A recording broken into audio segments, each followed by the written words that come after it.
But both Berlin and Austin factories are gigantic money furnaces right now. Yeah. Okay, there should be like a giant roaring sound, which is the sound of money on fire. Okay, that's what Dumpster fire, right? In the back. bigger than a dumpster. Dumpster's too small.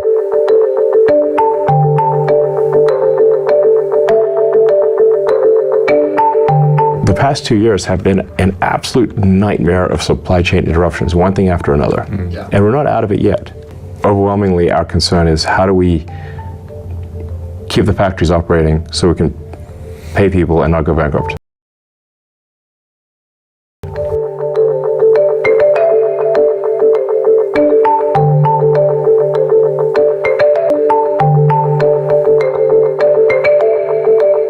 This factory is losing insane money right now.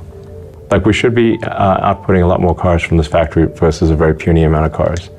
Now, this is all going to get fixed real fast, you know, but it requires a lot of attention. Getting Berlin and Austin functional and getting Shanghai back in the saddle fully are overwhelmingly our concerns. Well, I hope Elon didn't mind me sitting in on his meeting because, as you could tell from my facial expression, I was quite surprised by what I heard. But I think it was important that I share it with you because I think there's a lot of this talk going on in many companies and boardrooms, particularly when you consider that Elon's at the top of his game. I mean, his stock has just been on a rampage. There's nobody that anybody listens to more than Elon. So when you think that what's happening at Amazon, what's happening at Google, what's happening at Procter & Gamble, what's happening at Caterpillar, you name the company, and if Elon's having this kind of not a dumpster fire, but a factory furnace burning money because of supply chain issues over the last 2 years, what's happening elsewhere? And what is the effect of that? And what's going to be the effect on the stock market? And how can you profit from it? That's the key. That's what this video is all about. I'm sorry, Elon. I hope I didn't interrupt your meeting, and I hope you don't get upset with the liberty I took, but you might invite me to the next one. I'd sure enjoy sitting in. So what I want to do in this video is kind of analyze how Tesla might react to what I think is going to be a horrendous earnings season based on what I overheard from Elon and how I can profit from it. And then maybe you can as well. I don't own Tesla. I won't own Tesla, but I can apply this to other stocks because I think this is an opportunity. Now, you need certain tools to do the analysis work, and I'll share those with you as well. This is not financial advice. What I hope from this, in every video I do, you come away and say, I learned something. He didn't tell me what to do because I won't, but I learned something, and I can use that knowledge to help me make better investment decisions. This is not financial advice. My sole purpose is financial education and to get you to subscribe so you can regularly get some good education. Best of Us Investors presents Carrie Griegmeyer.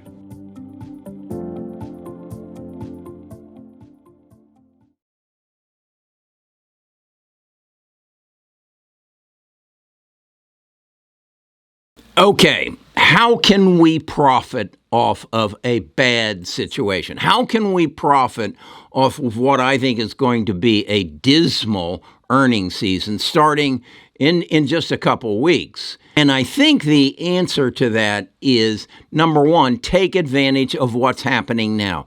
The market wants to go up.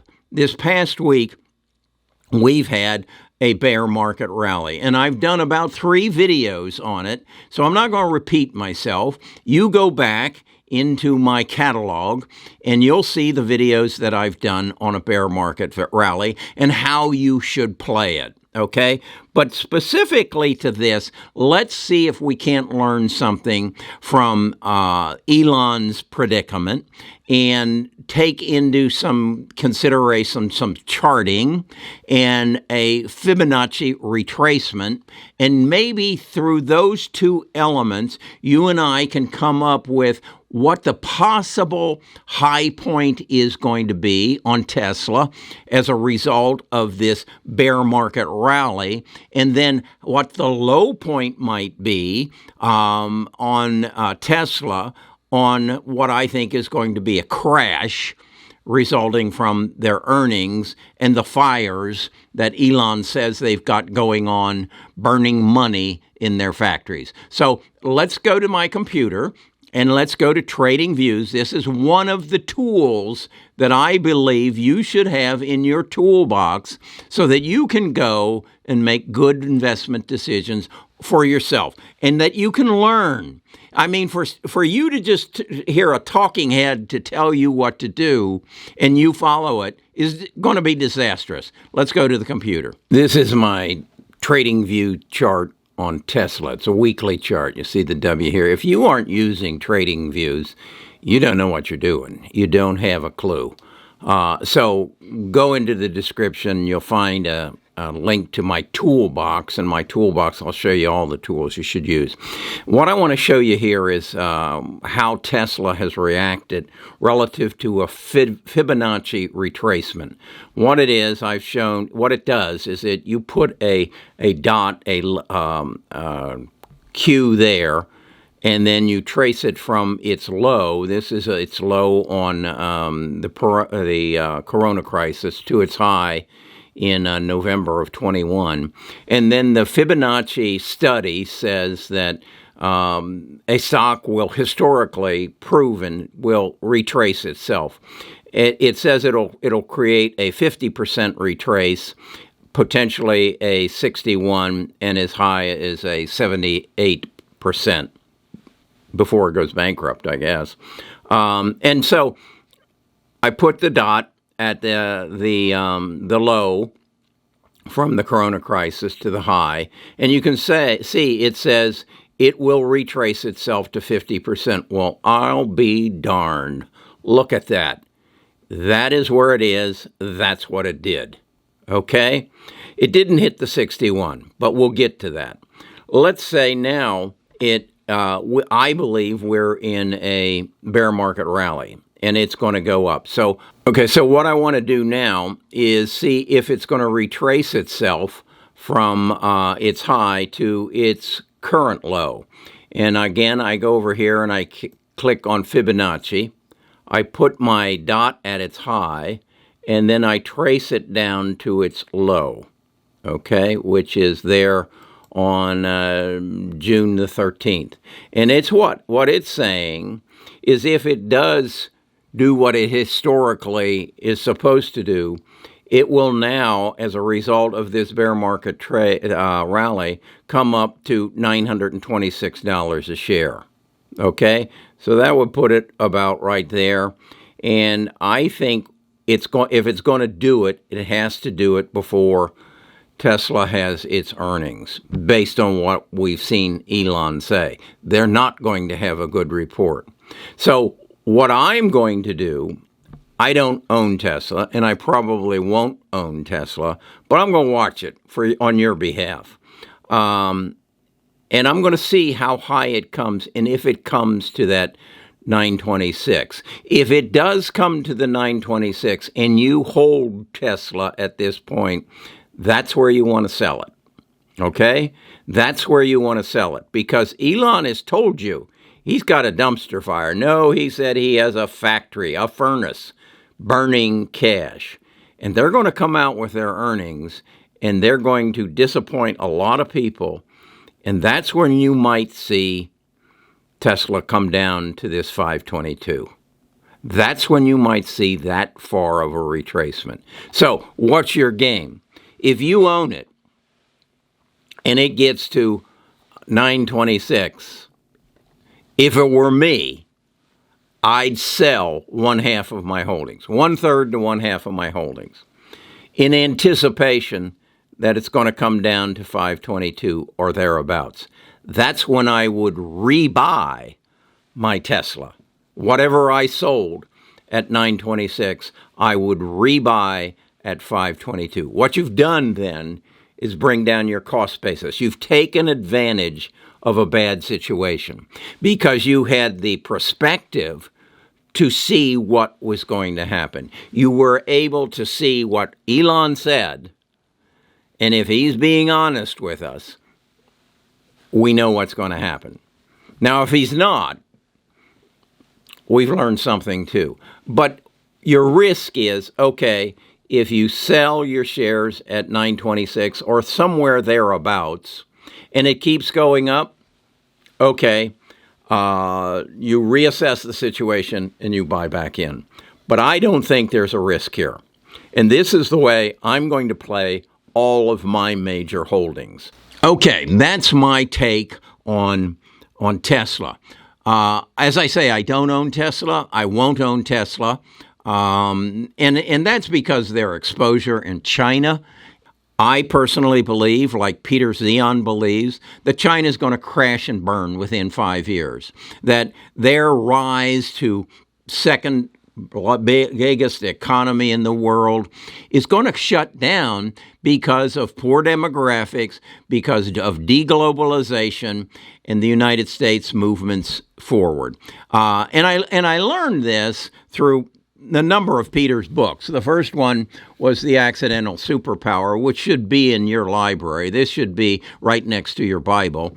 And then you should add his newest book, The End of the World is Just the Beginning. And I've made an ability for you to get a free copy of the Audible version of this book, and you'll find a link that'll take you to a website that will give you a link that I created so that you can get a free copy of this book. And if you aren't going to listen to it, give it to your children.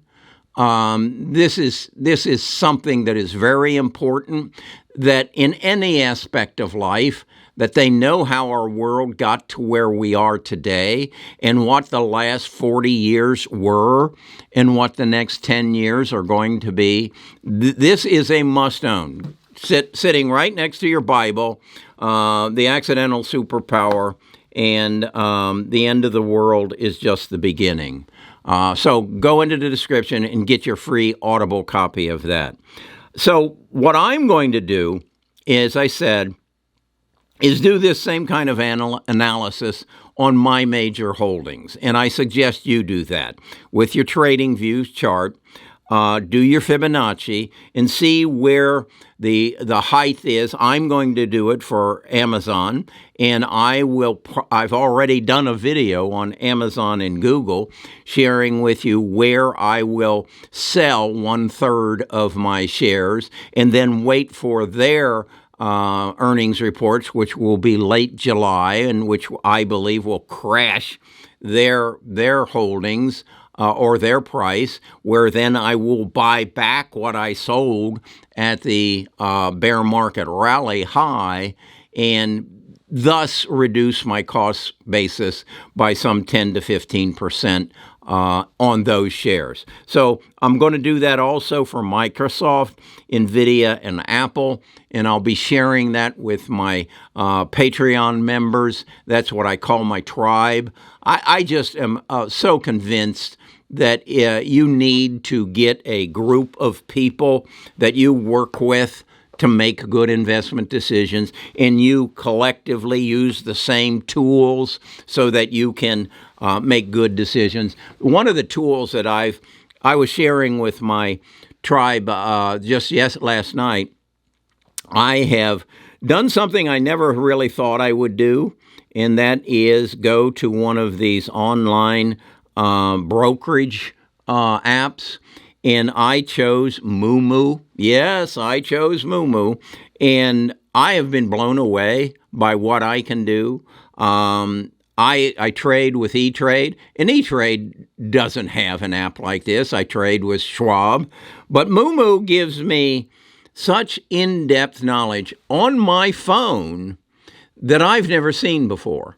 And I've created an agreement with Moomoo, and you'll find that in the description as well, where you can get up to 10 free stocks. And I want to share with you, I've gotten my free stocks, and I've gotten some, DraftKings and AMC, but I also got shares in Apple.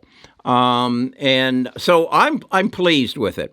It's a learning curve, particularly for somebody like me. It's a strong learning curve, but it's worth it. When I travel, when I go even out to lunch, and I want to know what's happening on the stock market, I just hit my Moomoo icon, and it tells me on my watch list what's happening on every stock. This has been an addition, a very positive addition to my life. And go into the description, you discover it, you analyze it, and you make your decision if you want 10 free stocks. Okay, tools. That's what this is all about.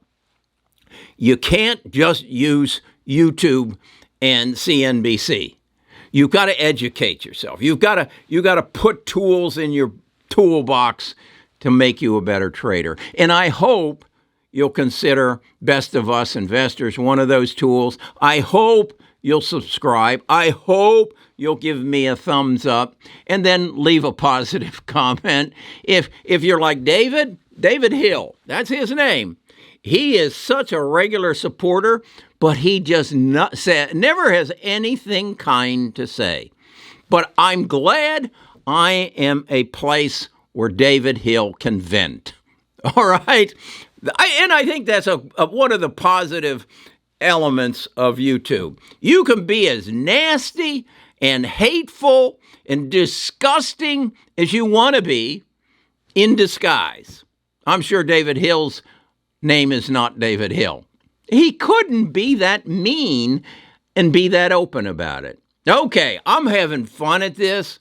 I hope you are too.